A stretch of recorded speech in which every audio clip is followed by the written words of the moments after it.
Hello everyone. In this video, we're going to talk about emotional wellness.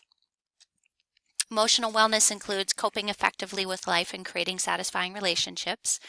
It includes self-efficacy and self-esteem, having the ability to feel and express emotions like happiness, sadness, and anger, to manage stress, possess self-esteem and self-acceptance, and appropriately share feelings with others.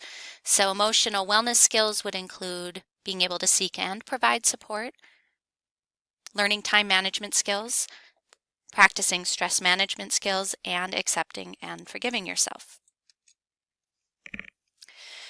If we want to talk about aging gracefully emotionally, emotional well-being actually tends to improve in late adulthood. People develop better emotion regulation as a result of life experiences. People often choose to be involved in more meaningful goals and activities, partially because of an increased awareness that life is short. So this is actually a really positive trend for aging across the lifespan. In research that compares older and younger adults, older adults report better control of their emotions, more mellowing of feelings, fewer negative emotions, and positive connections with others. There's a theory called the socio-emotional selectivity theory, where Carstensen and other researchers found that older people become more selective about how they spend their resources, time, and energy with age, and that they do seem to have something called a positivity bias. And there has been additional supporting evidence for socio-emotional selectivity theory. I would like to have you watch a video from this researcher, Laura Carstensen, called Older People Are Happier, and then please come back to this video. Now I'd like you to go and take the emotional intelligence quiz. The link is also on Blackboard.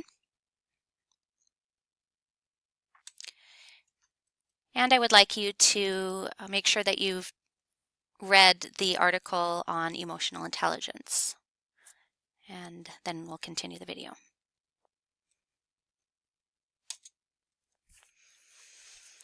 Much education today is monumentally ineffective. All too often we are giving young people cut flowers when we should be teaching them to grow their own plants. And this relates to concepts of things that people feel should be taught in school that aren't being taught right now. So there's a concept called emotional intelligence, and it has 5 main constructs. Self-awareness is the ability to know one's emotions, strengths, weaknesses, drives, values, goals, and to be able to recognize the impact that you're having on others, and also being able to use your gut feelings to guide decisions. Self-regulation involves controlling or redirecting disruptive emotions and impulses and being able to adapt to changing circumstances. Social skill is being able to manage relationships and actually to be able to help move people in the desired direction. Empathy is considering other people's feelings, especially when making a decision. And motivation is being driven to achieve for the sake of achievement. Now I'd like you to watch this video called Educating for Happiness and Resilience, and then return back to this video. So in the video that you just watched, she talks about the need to develop skills to handle the tyranny of choice, the danger of comparison, the hazard of habituation, and to be aware of the negativity bias. She talked about the numb process, where step 1 was to notice, step 2 was to understand, step 3 was to manage, and step 4 was to build on the positives. And she also talked about the parrots of perceptions, the blamer, the worrier, the faulty, the judge, the loser, the whatever, and to realize that you have your personal aviary on your shoulder.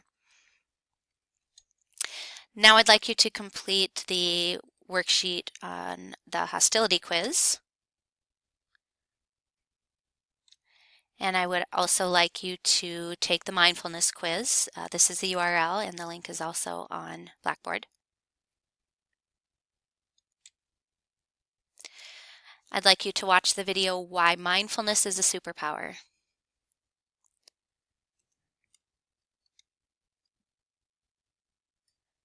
And then I'd like to conclude with this interesting research looking at whether your mental attitude can reverse the effects of aging. So that's an additional mindfulness video. And so the